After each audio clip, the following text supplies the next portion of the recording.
So yan, habang nagsasakati tayo, ang galing, may ibon. May ibon tayo nakita. Pugad ng ibon. So makikita natin, ayun o. May pugad ng ibon. So ito, tinabtaban ko na yan. Pero ito, iniwanan ko.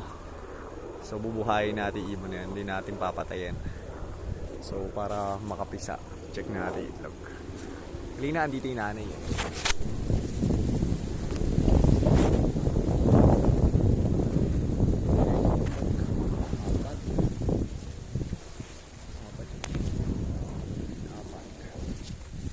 So hindi natin kukunin yun, syempre.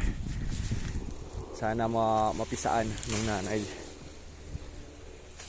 So kung may nakikita tayong mga pugad na ganyan, hindi natin pinapatay, hindi natin tinataboy, hindi natin kinukuha yung nanay, ganun, at pinagtutuloy natin. So maganda yan para dumami ibon. Ang ganda yung nanay niya eh. Hindi ko alam kung anong klaseng ibon siya. Yun lang. Thank you and God bless. Bye bye.